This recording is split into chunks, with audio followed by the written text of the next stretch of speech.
We hit them hard. One of our trucks was hit. Truck hit.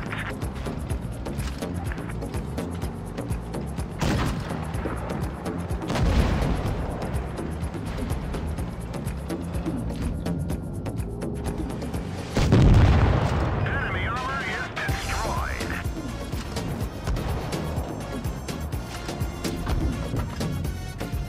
We didn't penetrate their armor.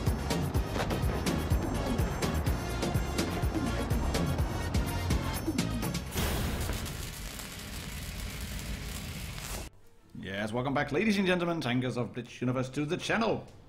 We're gonna take a look at this little beast, the DPM beast that is the FV217 Badger.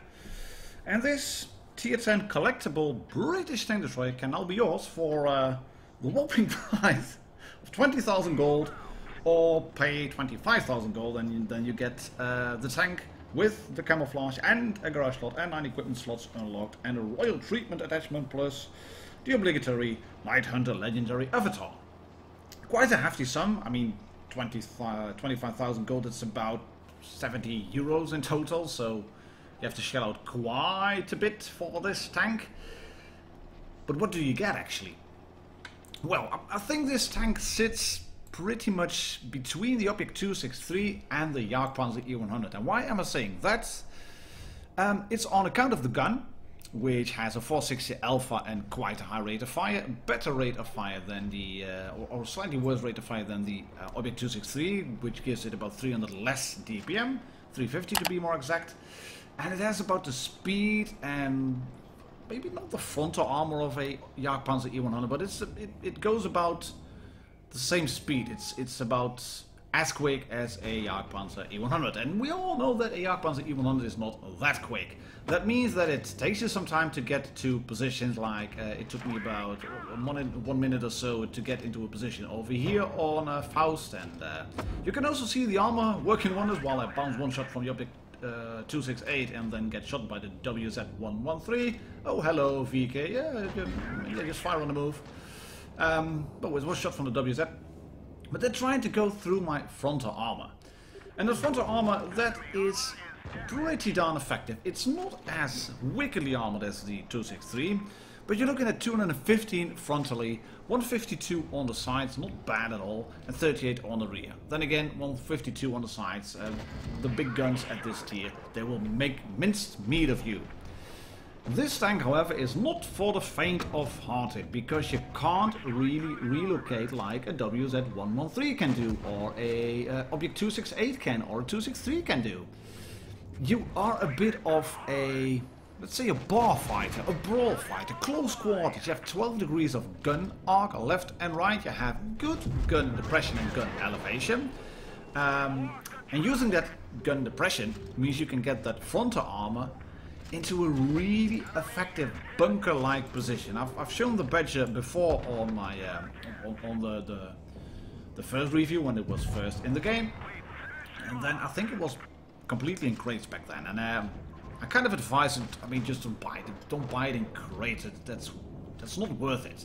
You could argue, is it worth shelling out 20,000 gold at a minimum to get this tank? And that's of course a very viable question. Then again, it's you who pay this stuff, and I should have used AP here, or APCR instead of HE.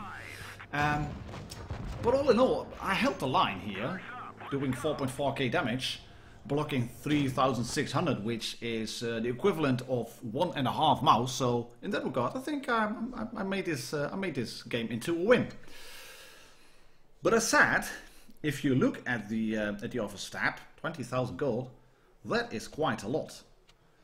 And I can hear little sounds in the background of people who bought these little offers in the containers collection a few days ago, where you can get those Badger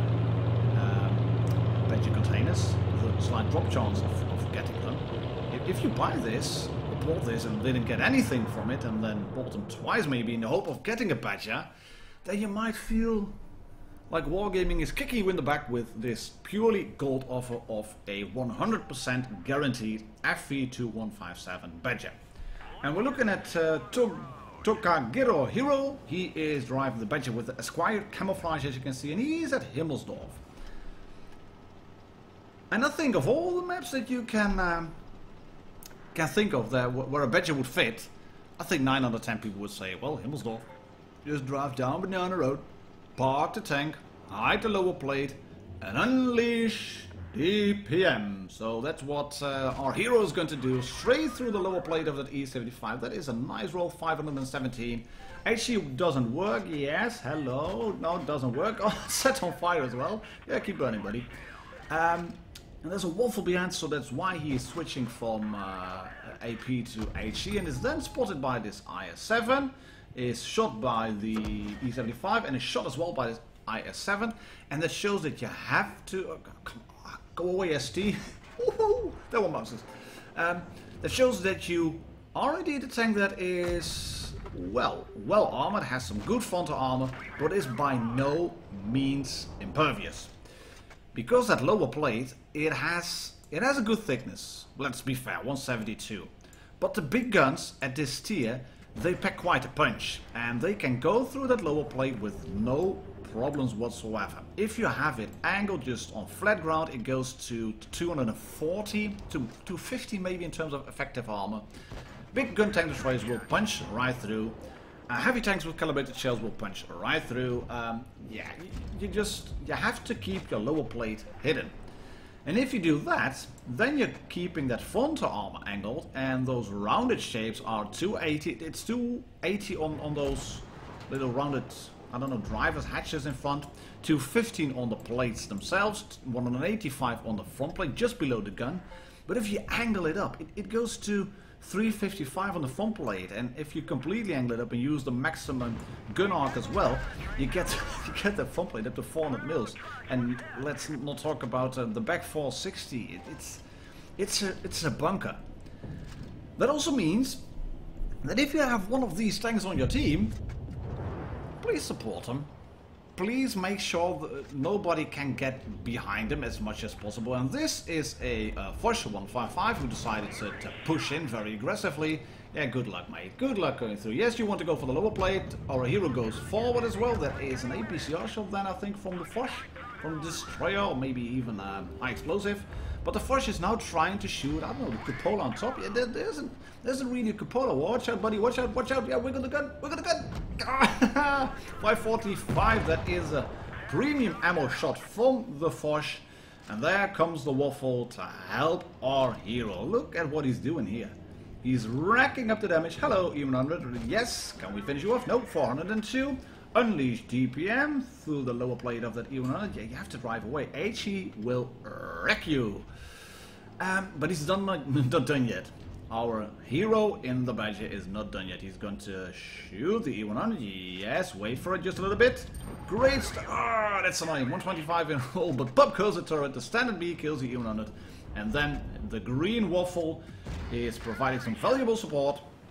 And as I said, this is the main thing where you want to have a Badger. Like in the position where I was on Faust, just blocking the damage, making the enemy try to flank you while you just slowly pull backwards, or otherwise use the maximum gun arc, use whatever cover you can from that tank, then get shot by a waffle, but he's using HE again.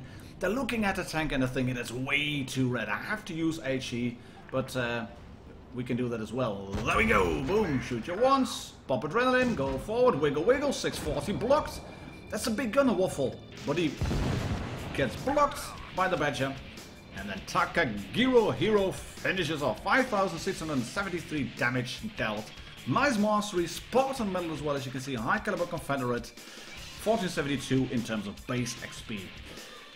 Should you get this tank? Nah, it's quite expensive. Is it a good one?